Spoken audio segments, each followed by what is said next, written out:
G'day you mom, welcome to this episode of Aussie English. Today I have a great episode with Emma Walker from Pronunciation with Emma. So I sat down and had a bit of a chat to her over Skype recently about what it was like going through university and studying linguistics. And Emma is a pronunciation coach, so you'll be able to check out all the links related to her sites and everything at the end. You'll find her on Instagram, Facebook, and YouTube, Pronunciation with Emma. But I think you're really going to like this chat, guys. We talk all about pronunciation, about learning foreign languages like Portuguese and Spanish, and our personal experiences, especially with regards to learning the pronunciation of these languages.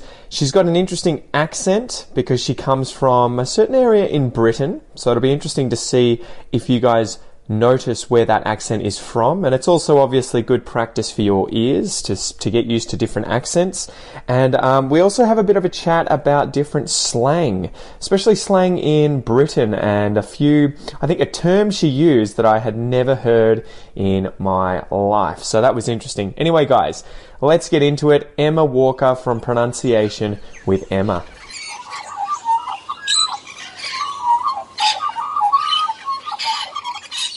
G'day guys, welcome to this episode of Aussie English. Today I have Emma Walker, and I don't know I know you're on Instagram as Pronunciation with Emma, but is that your specific business name, or how does it work exactly? Because I know you've got a different website, right? That's Emma Walker instead of Pronunciation with Emma. So can you just tell me about your whole business? How does it work, and how did you get started? No.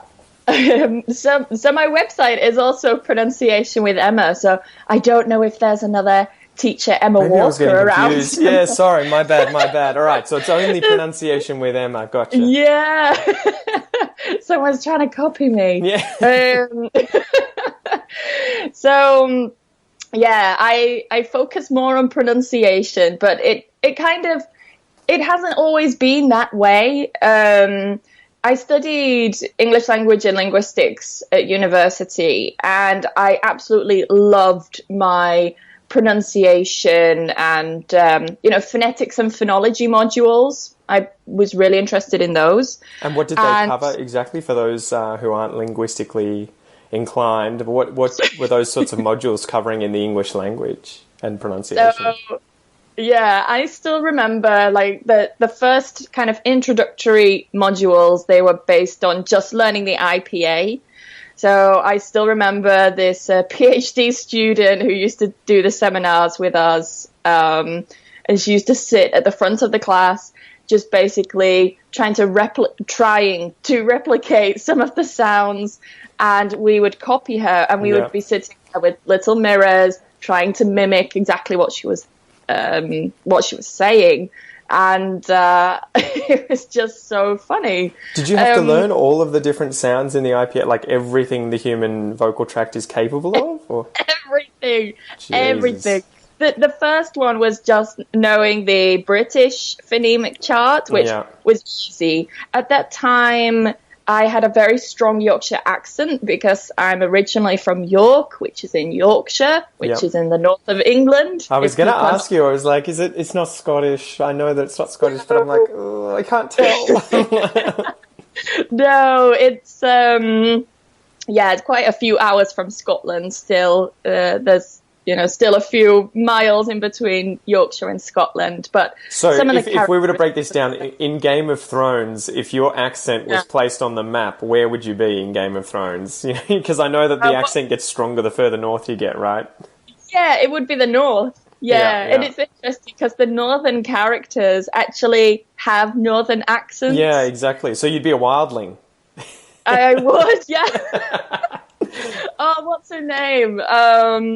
Ygritte? Yeah, with Jon Snow. Gotcha. That's it. Yeah, like that kind of accent. That's my original accent. But it's funny because that's not the actress's original accent. Oh, the same so she with, had to learn it. Yeah, the same with Jon Snow or Jon Snow. Yeah, Snow. You know nothing. You know nothing, Jon Snow. It's just so funny. But I had to change my accent a little bit because no one was understanding me. Really? Yeah. Where was the university? Was that further south or? No, so I studied in York as well. I studied at one of the universities in York, and it wasn't until I went to Spain when I started noticing that people were not understanding me because of my accent. Yeah. So I worked as a language assistant, and I basically only took the modules as a language assistant because I didn't want to do an exam. That was the only reason. So it was literally like, okay, Emma, this is the list of classes. Choose what you want. And I thought, oh my God, I don't want to do any exams. Like, what can I do? So I saw that I could take a module in being a language assistant in a secondary school. And I thought, okay, easy. No. What did you have to do? What did it cover, like, when you were doing that class? So I was teaching teenagers, and which is really hard when you first start, because I think even in your own language, right? yeah, it was so hard. But luckily, the kids, they were so nice, so like strangely nice. Strangely nice. Yeah. I was like, what are you planning? So they were so friendly and so curious. Like, I still remember on like my first few days working there, they would come up to me, like touching me, like, oh, your skin, Emma, it's so white. Oh, your eyes are so blue. And your hair, oh my goodness. For people who can't see me, I have blonde hair, blue eyes, and super white, pale skin. She's touched by fire, right? And so they were like, oh my goodness, your legs, they're so white, because it was just the first few weeks that I had been in Spain. So of course my English body had never seen the sun. And yeah, they were so shocked. And I remember in a lesson I mentioned the word pub. And I said, okay, so it's quite typical for people to go to a pub in the evenings. And they were like, teacher, what is like what? Yeah. A pub. What is pub? What is the typical thing that you have to do too when teaching English overseas? Because you don't want to end up teaching them a really specific accent, right? Where they're going to learn Yorkshire pronunciation and then go anywhere in the world and people are going to be like, what? Yeah, bob. Yeah, exactly. So that's what I didn't want. I didn't want a generation of learners to go around saying pub, we have to pub. And, honestly, I did it for them. So how quickly did you have to do that? How quickly did you have to adapt and change your accent? And was it an easy process or... Yeah, so it took me maybe a few weeks, and luckily I was living with a girl who had a very, very posh accent at the time, so I was able just to mimic her, and this is the technique that I teach to my students, is to mimic. And for those who don't know what mimicking is, it's basically when you're copying someone. Exactly. So I would just listen to my flatmate. I would, of course, listen to BBC Radio. And I started to realize not only were the sounds different, but the intonation was different. So I think that's the quickest way to clue in, to get used to the intonation too. It's kind of like you have to fake it until you make it. You got to keep acting out, pretending like you're in a movie or something and saying these lines with the same intonation, even if it sounds strange. Because that's what happened with me in Portuguese when I first started learning it. I remember hearing them saying, like, I'd be like trying to say the word as well or tu, também, and they would always be like também with this inflection going up, and I'd be like, that sounds so freaking weird. Yeah. And I just had to spend ages practicing that kind of intonation so that when I speak, I say it more naturally like that, which sounds strange to me when I was learning, but to them sounds more natural. Exactly. So how did you improve your Portuguese? pronunciation and intonation. It's just listen, repeat, as you say. I was initially using Duolingo, and every line that they would say with a real native, using strange sentences, the bear kissed the tree or something, I would just copy as much as possible. Especially when starting a language, it would just be pronunciation all the time. And even now with my fiance's Portuguese, or Brazilian, speaks Portuguese, and I'm always like, just correct me if I pronounce something wrong. And it's pretty amazing how quickly you get the hang of it, though, especially with Portuguese, where you have different emphases on different parts of the words. So like you don't say, like in Spanish, I guess it would be like diccionario. You would say diccionario. You have to do this Yeah, and then exactly. Eventually you get used to it though, and it feels natural, and it's sort of like dit. Yeah, you know what I'm finding now though? Now, because I've been learning Portuguese for just over a week. It's now day 8 that I'm on my Portuguese adventure. And now when I speak Spanish, I'm starting to use that kind of intonation that they use in Portuguese. So, yeah, my poor boyfriend, who's Spanish, of course, is Spanish. Gotcha. And he's like, what are you doing? Like, why are you speaking this way? That must be the hardest thing, because I remember trying to learn Spanish after I'd started Portuguese and was just like, this is so... the words and the grammar and everything is so similar that I was sort of confusing myself. But then you've got Spanish that's very... like it's kind of consistent with the sounds. You don't really change the emphasis a lot in sentences, right? And yet in Portuguese, it's the complete opposite, where you'll be like, and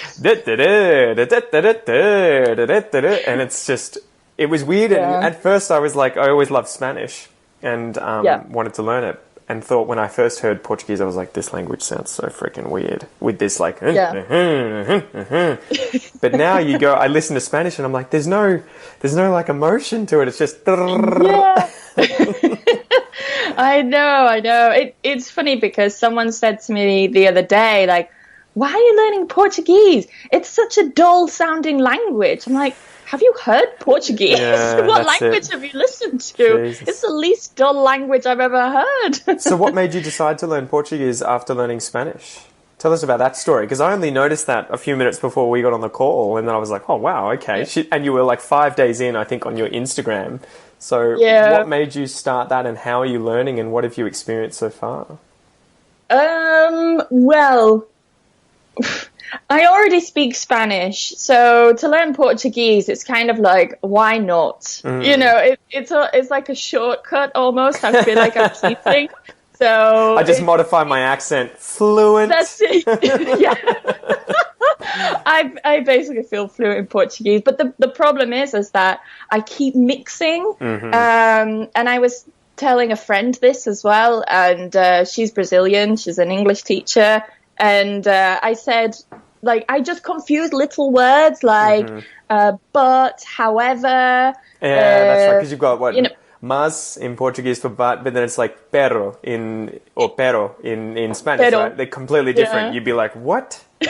Exactly. So as I'm writing to friends or whatever in Portuguese, I mix, and surprisingly they still understand me.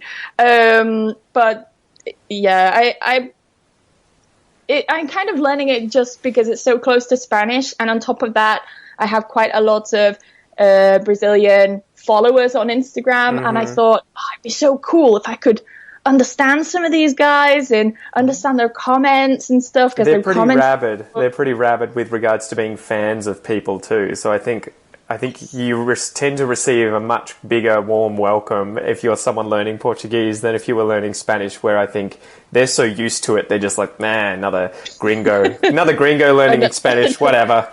Whereas the Portuguese, to me, no offense to anyone who speaks Portuguese, but it's almost like they're the little brother of Spain or Spanish, and they're kind of ignored by most of the world as a language. And so when you learn it, they're always like, yes! Finally, yes! Yeah, you're exactly right. And it's so surprising, because a lot of people who don't really know me, they just see, oh, you're learning Portuguese.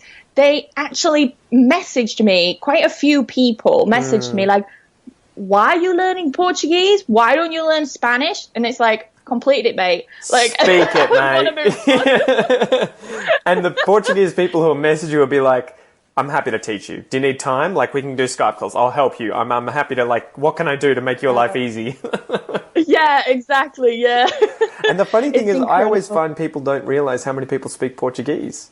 You'll be like, so do you know how many people there are that speak it? You know, there's more speakers of Portuguese in South America than there are Spanish speakers, right? And there's about 300 million of them worldwide. Like, it's crazy. I had a look at just the population of Brazil, and it was something like 200 million. More. Or 207 million. It was a funny number, It's you know, ridiculous. but let's round it off to 200 million. And I thought, wow, that's a lot of people. So what are you doing to currently learn it? How did you go about beginning a new language from scratch or from near scratch, considering you know Spanish? Yeah, I cheated. Sorry, guys. But All those years learning Spanish was cheating, was it? Yeah. But with Spanish, I picked up Spanish very, very quickly. Very quickly. And I think it's because with Spanish, I was immersed. So, I took a course in Spanish. So, yeah, I went about learning Spanish very differently to how I am learning Portuguese. So with Spanish, I took a course and then I went to Spain. I immersed myself and I had to speak to eat. I had to speak to survive. How long were you there for during that immersive period as well? 1 year. Oh, wow, okay. And Awesome. and I went from like 0. I went from to hero. Me llamo Emma to That's my level currently, guys. Yeah. Fluent. And I went from that kind of level to about B1 in a year, just from immersing myself. I did go to classes, but I didn't take them very seriously. And at the same time, I was also doing Catalan classes. Oh, wow. You animal, man. You're just tackling all the languages, all the Romance languages. I know, it's so funny because people, when they saw my Portuguese video, they're like, why don't you learn Russian? Why don't you learn Farsi? What about Arabic? I'm like, whoa, calm down, guys. I've had that a lot of times as well. Like, sorry to sort of change the subject a little bit, but I had that when I was I was studying, and there was a secretary there when I was telling them I was learning, I think it was Portuguese, and she was Indian, and she's like, you should learn Hindi. And I was like, well, but I don't know anyone who speaks Hindi. Do you speak Hindi? And she's like, no, I just speak English. That, you know, she was like, Hindi's got more people. And I'm like, but Chinese has got more. Like, you could always play that argument about different languages having different benefits. You just have to pick one that you're interested in and have a passion for, right? Exactly. Yeah, exactly. So that's the key, is to find the reason why you're learning that language and to have that motivation. And once you find that motivation, you cannot be stopped. Like, I am studying Portuguese now. So I never moved on to how I'm learning Portuguese. Yeah, sorry, continue. I got sidetracked as well. So, yeah, I haven't taken a single class in Portuguese. It's only been a week. There's still time. I know. But I'm doing it for a very good reason, because I want to kind of challenge myself. But nowadays, not much of a challenge, because there are so many free resources online that it's not even that much of a challenge. But I wanted to challenge myself to learn as much Portuguese as possible without paying loads of money, because, of course, a lot of people that follow me and follow you, they're not rich. They're not from rich countries. They maybe don't have access to a teacher. They don't have the resources in their classrooms or whatever. You know, they don't have that access. So that's a really good experiment, though, to show what can be done without any assistance, or at least, you know, monetary assistance, where you've had to pay for lessons, because you could effectively, if you wanted to, pay someone to teach you or go to class every single day, and that would, you know, give the results most people would expect. But it would be good to see what you can do without that. Exactly. The only thing that's happened is that it was my birthday recently, and so my boyfriend and my best friend got me some books. So I haven't paid for those books. I asked for them for my birthday, but I started with those books, and they're fantastic. They're really, really good. Which books did you get? If I can ask, for selfish reasons. Well, actually, this company, can we call them a company? They do English books as well. So if people are interested, they'll have to let me know how the English version is. But I'm using this one. I saw that today. Awesome. Yeah, I'm using this one, the complete series of Teach Yourself Brazilian Portuguese. Oh my God, and you're learning Brazilian Portuguese. The European Portuguese speakers are going to be pissed. I know. Sorry, guys. But I keep hitting that spoon. Why is there a spoon there? Just like random stuff around my computer. Yeah, but I am... this is the thing as well I wanted to show my followers is you can't just stick to one variety. So I'm listening to European Portuguese radio, I'm listening to materials in European Portuguese, and I'm getting familiar with that accent. And I realized that Brazilian Portuguese and European Portuguese are very, very different in terms of pronunciation. You know, I find that European Portuguese is very shh. Yes, it sounds more like Russian to me when I hear it. I'm like, whoa, there's a lot of shh. It's very different that I'm not used to because I'm surrounded by Portuguese speakers. From Brazil, sorry. Yeah. And I find that Brazilian Portuguese, it reminds me a lot of South American Spanish. So I just feel like I have to change my Spanish accent to sound a bit more South American and then just add a few more kind of zh sounds, you know, and I basically got the pronunciation, but yeah, that's it. Wow. And this other book that I've never heard of before, but my friend got me that one. The Everything Learning Brazilian Portuguese book, and I thought, everything? Well, that's got me covered. that should cover most things. Cover everything. And it says, and I love this, it says, speak, write, and understand Portuguese in no time. So you don't even have to open it. No time. I'm fluent already. But yeah, it's a really good book for vocabulary. Brilliant. Very, very good book for vocab. And the other book's good for grammar. What's the time sort of that you're setting yourself? How long do you want to, like, you could obviously let it go forever, but you want to do it within 6 months, a year, 2 days? Like, what's the limit you've set yourself? A month. A month? Holy moly, okay. In a month, I want to be able to have a basic conversation in Portuguese. So, yes, I've found some victims to take part in this little study. Then, awesome. We'll see how that goes, just speaking after a month, because I just want to show to people. I don't know if you're the same, but I get so many people messaging me and saying, Emma, how do I learn English as fast as possible, and what's the easiest way? And it's like, wrong. Easy way. There's no easy way. There's no fast way.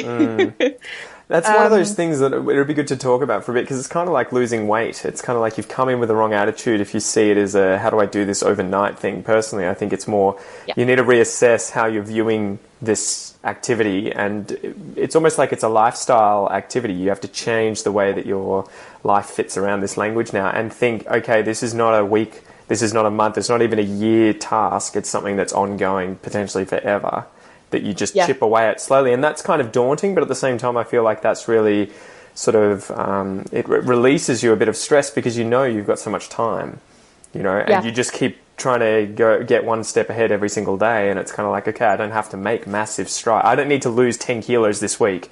As long as I lose a little bit, I'm sort of on the right path, right? Do you have any advice with regards to English learners who ask you those questions? What do you normally say to them?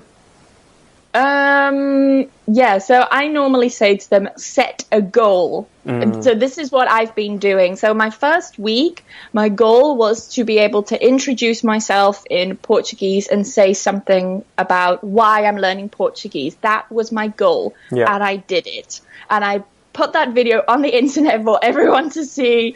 I got some amazing feedback, and that encouraged me more. Of course, you get like 1 or 2 negative messages, and you're like, whatever, man. I've got like 400 positive ones, so I don't care. So I was kind of showing people, look, if you're not confident, it doesn't matter. I've done this. I've put my video and my face out on the internet. speaking Portuguese after a week. If I can do this, then you can do it as well. You know, I don't mean putting your video on the internet, but I mean just speaking. I think that emphasis too on not worrying so much about making mistakes, making a fool of yourself. If you can let go of that, it makes such a big difference. And I noticed that recently. I told my fiance no English until the end of the year, just only Portuguese from now on. And we've moved into a house where there are 3 other guys who are from Brazil. And they talk to me a little bit in English, but I try and always turn it back. But I noticed that initially she would say things and my eyes would kind of give her that, you know, that vague look where she's like, you don't know what I'm saying. And I'll be like, yeah, I do. And then she's like, what did I say? And I'll be like, you got me. But it only took a day or two, and then I started feeling, okay, like I don't mind making mistakes anymore. I'm comfortable saying, what did you say? Can you repeat that? And it was surprising how quickly, once I let go, conquering those issues was no longer a big problem. And now I don't feel embarrassed at all now when I don't understand. And because it's almost like it's so common now for me to say, what does that mean? What was this word? How do I say this? What is this? That it's just not even an issue. So I think for people listening, if you're having fears about that, just do it more. It's literally like diving in the deep end of the pool. You do it once and you're kind of like, okay, it's not that bad. Yeah, no, exactly. And the kind of mistakes I made in Spanish, you know, I just have no shame anymore. Yeah, exactly. I feel like I experienced all the horrors in Spanish and all the kind of mistakes that I could have made in a second language. Like I made some really, really bad mistakes where I got myself in trouble, or I said some very rude things, very sexual things numerous times, and I didn't mean to. Is that when you say things like excitado? I made that mistake so many times. Trying to say I'm excited, and they're like, no, that's not what it means. It's got a sexual connotation. You're like, Yeah, and I still remember when I was in Tenerife, and I said to, I was living with a family, and I said to the dad of the family, estoy caliente. I was saying, oh, God, I'm so hot, like as in the temperature is very hot in this country and my temperature is rising, so I want to say estoy caliente. And his eyes were like, what? And I realized, oh my God, no, I said it wrong. Tengo calor. And I had to quickly change, like, save myself, like, no, I'm not horny.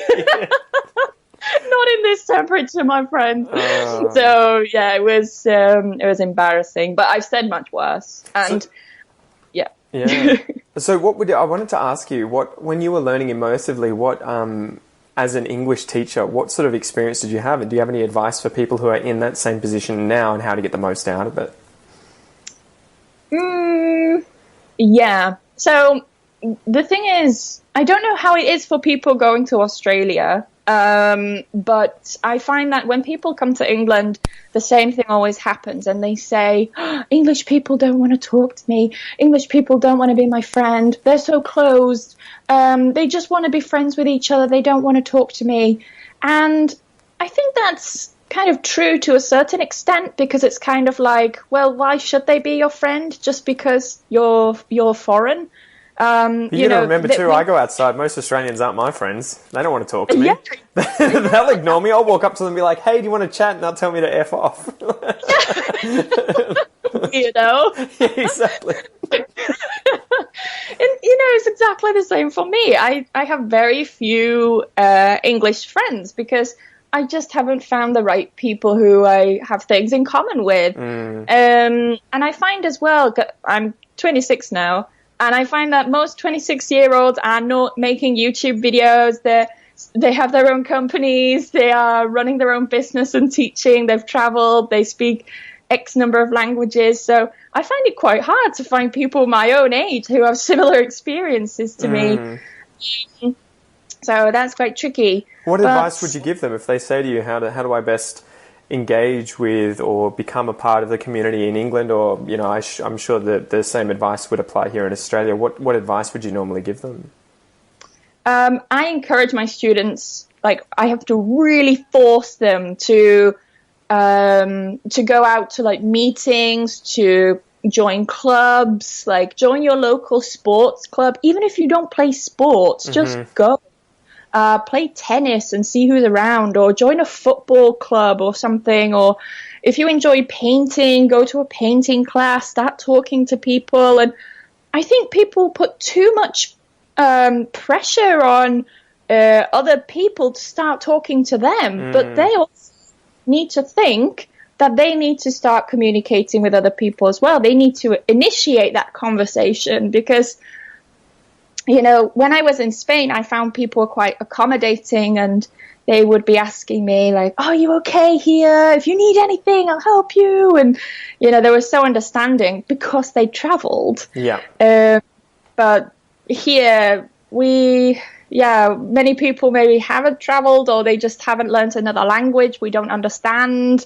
It's not everyone, but I wouldn't expect to make friends on day one just because you're from another country. Well, it's hard work, right? You've got to go out. I've been in Canberra now for ages, like 6 months.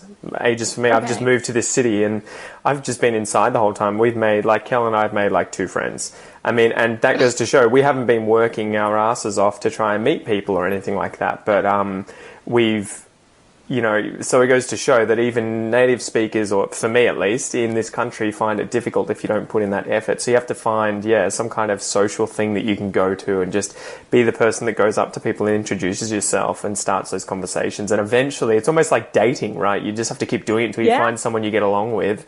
And then you're kind of like, okay, I found my person, and I can ignore the other ones that I didn't get along with, right? Because you can't befriend everyone.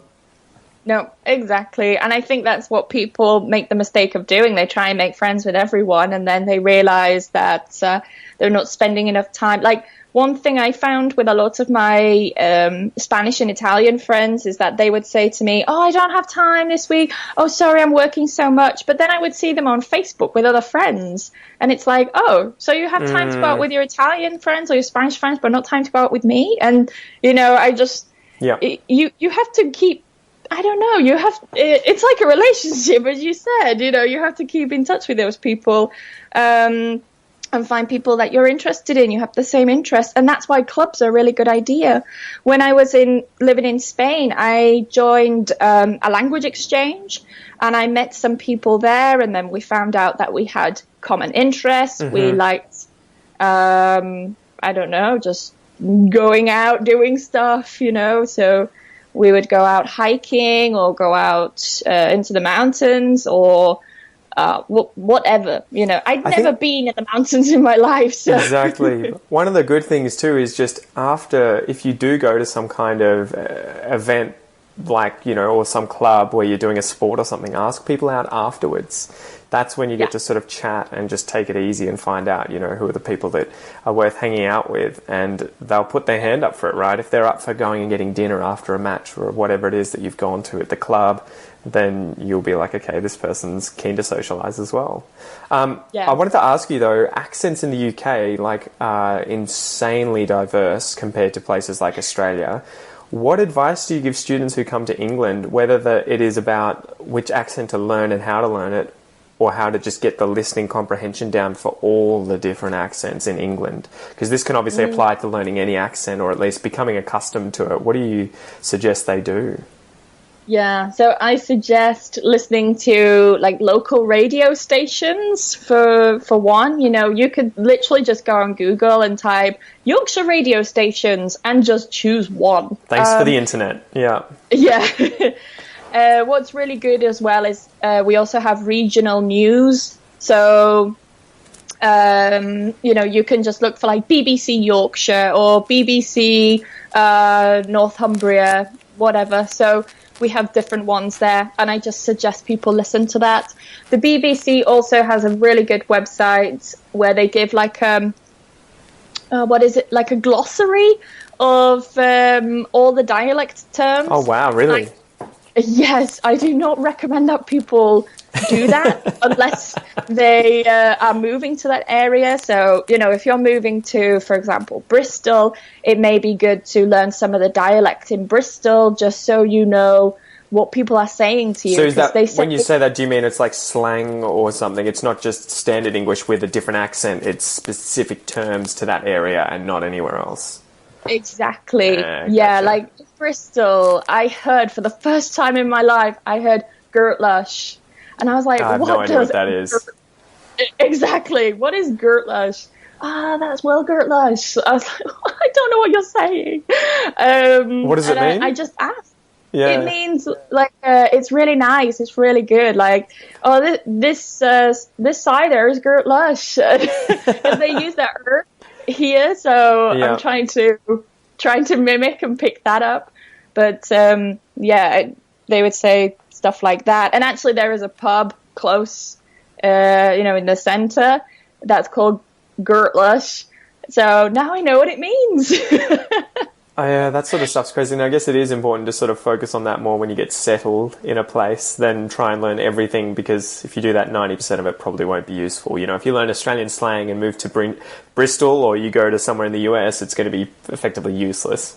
So focus on slang as a secondary thing. But what about learning English, standard British English? Which accent do you get them to focus on? And do you still encourage them to try and listen to other accents? So the one that I teach is almost like a mixture between Yorkshire and Standard. Mm-hmm. But I tend to teach students what we call RP, which stands for Received Pronunciation. And that's the one that you will find in the dictionary. That's the one that you will find the news presenters use, who are based in London, not the regional news stations, etc.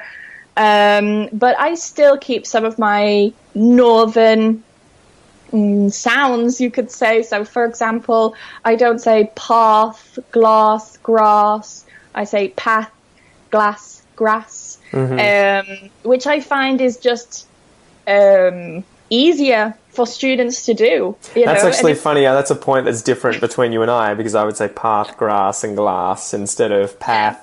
Path, yeah, that would sound more American or as you say, British to me, And we have that, but though we have that, sometimes there are certain things, I think, like bath and bath and castle and castle. Some people will say either one of those in Australia, so sometimes there are those words, which is strange. Yeah, so when you teach, though, do you find that students are mimicking you and they do say, like, glass? It depends. It depends on the student, because quite often they're not specifically after an Australian accent. They might just want to understand it and learn just basic English with me, like grammar and that sort of stuff, which applies everywhere. And yeah, so some of them it's difficult because they've got multiple teachers as well. They'll be learning from an American and a Canadian, and I'll be like, I just don't want to correct your pronunciation, because you'll go to the next class and then be told something different. Yeah. But yeah, I would just tell them how I say it. That's pretty much my caveat every time. I'm like, I'm just going to tell you how I pronounce things, because there's always going to be someone saying, that's not how you say it, this is how you say it, and you just be like, whatever. Yeah, so, I know. I've had the same. What tips would you have, finishing up, what tips would you have for students, whether they're learning Australian English, British English, American English, to improve their pronunciation? What advice would you give them? Yeah, so I would start off with learning individual sounds first and trying to perfect those little sounds, get those right. Mm-hmm. You can do that by, you don't even have to like study the IPA like hardcore. You just have to be familiar with the sounds and the symbols. Just get familiar with those and learn to really kind of tune into sound, stop listening for words and grammar and understanding, and start listening for sound, and start to mimic. And a really good trick to also kind of test your pronunciation is to record yourself. So find a very short, like this podcast, for example, people could take a very short section, literally like 3 seconds, listen to that, repeat, record, compare your recording to the original and see how your pronunciation is. Do they sound the same, or are you having problems with a certain sound? For example, a lot of students have problems with the as in that, and they say like dat or that, so if you find those kind of things are affecting people understanding you, then do something about it, practice it, there are videos online, like I'm learning Portuguese for free. It's just so much stuff, and I know people can do it for English too. And are you aware of the sounds you find difficult? Because that's what I tend to say to people. I'm like, you probably know which sounds you're finding the most difficult and that you need to focus on. You know, I don't think it'll be a complete shock when some people realize, oh man, I can't say the TH, so I'll just avoid it. And it's like, no, you need to sit down in your own time and just keep practicing it. You know, you don't have to do it in front of other people, but just don't avoid the things you're finding difficult. But which sounds have you found hard in Portuguese so far? The nasal vowels? You know what's the hardest? It's actually the sound, which we have in English. Yeah. But I just cannot, like, you know, the word England. I cannot say that because it has the double R, which is a H. Yeah. And then you have the R at the end, which is also a H. But and is that like Spanish that's screwing you up? Because you would say that and think Inglaterra, wouldn't you? Exactly. Like, yeah. I think it might be that. So I would naturally read it as Inglaterra. Yeah. With an English way, it would be Inglaterra. Yeah. So to read double R as, I can't seem to close my vocal cords in time. To do it, I have to say That'll come with time, though. And you'll be able to do it at the start of words. It's just that you're not used to, especially in English. I think we do the H deletion if it's in between words, right, or any time. So we will just remove that H. So you almost have to turn that back on and say Inglaterra and get used to it. It's like, what? But it is, I love that sort of stuff. And it's, for me, I focus in on that. Like when I first started Portuguese, I was finding the nasal vowels freaking hard. The ow, ing, ong. And that I had to sit, that took months for me to perfect, especially when reading or wanting to speak quickly. I would have to think and be like, okay, there's an N after this vowel, so that means that it's an ong sound instead of an O sound. It was just like, yeah. But I think eventually it comes, right? And it's like, you just need to keep, for me at least with those languages, I just focus on just doing it passively. I'm not like going to try and remember the sounds when I'm talking. It's more I just sit down, practice, say it, and I hope the muscle memory in my mouth will eventually get there. Exactly. A really good trick as well, and I don't recommend this for everyone because it does involve alcohol, is to have, like, next time when you're out with your friends, you know, and you drink alcohol, I'm not saying that you should get super drunk, okay? Do not go around saying, oh, but pronunciation with Emma said I can get drunk. That's it. You practice when you're wasted. Yeah, it's the best time. No, but if you drink just a little bit of alcohol, what happens is your muscles become more relaxed and you yourself become more relaxed and you don't care so much about making mistakes and what other people think. Yeah. And if you can just have a little bit of alcohol, okay, a very little bit, just to kind of relax your muscles, it really helps. And this is how I learned the ch in Spanish, because I kept saying like jamón, you know, with a h, an English one. And it wasn't until I started, you know, like having beers with friends. And as I was drinking the beers, I realized, oh, I can do the ch now. Yeah. Oh. It's so much easier because I became less what's the word, not paranoid, like conscious. Exactly. You just don't care as much, right? And that happened. I had a funny story that I wanted to mention. You made me remember that one of my students, Carlos, was telling me he took the IELTS exam 5 times, failed it 4 times, and the final time his teacher said have a glass of wine before the speaking test, because that was the thing he was failing. And so he just sculled like a glass of red wine right before the test and smashed it because it was all in his head and he wasn't relaxing. Yeah. It honestly, it works. So if you can drink alcohol and you know, don't get drunk, but just have enough to become less self-conscious. Honestly, it helps. It helps me. And I think that's the next step for me with Brazilian Portuguese is I need to sit with a glass of wine and one of my books and just practice by myself. And hopefully I'll see a difference. Exactly. I'm sitting there constantly talking out loud to myself. And that's another thing that I think really helped pronunciation-wise because I was just constantly working it. It's one thing, and I have quick story with regards to my French. I used to speak French pretty fluently, and now I haven't studied it in a year and a half, 2 years, and I haven't really spoken it. I can notice when I'm listening, I hear everything fine, but the muscle memory isn't there because I haven't been talking out loud. So if I read something, if I watch something, it's fine, but I can't spontaneously respond, whereas with Portuguese it's overtaken by French, which is very weird for me. And so it is one of those things where it is amazing how important it is. Even if you're not in a country that speaks the language, you don't know anyone, just talk out loud as much as possible, right? It's like doing push-ups in your room. Just keep doing it. Exercise. Exactly. And when I was in Spain as well, I just used to walk around the house talking to myself, and I used to say things like un móvil, un libro, ordenador, las gafas. Yes, you name things, right?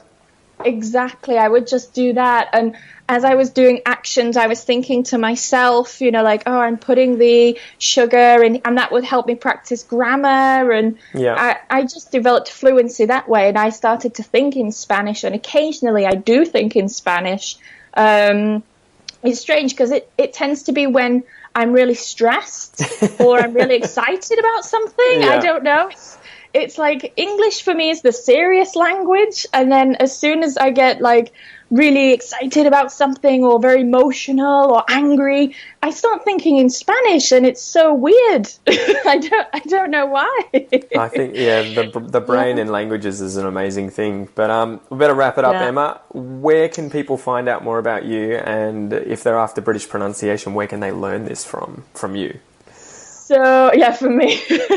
So you can find me on Instagram, YouTube, and Facebook. I'm more active on Instagram, and of course YouTube. I post every single week. You can find me if you just type in pronunciation with Emma. Into all of those different social media platforms. Yep. And my website is also the same. It's not Emma Walker. I don't know who this... I must have been smoking something. I think I must have just gotten it wrong, because I remember finding you... I think maybe I'm confusing Facebook, because your name was that on Facebook, and then I looked on Instagram and was like, okay. But yeah, pronunciation with Emma, guys, and I will put all of the links into the transcript. So thanks so much, Emma. No problem. Thank you for inviting me. It was good. My pleasure.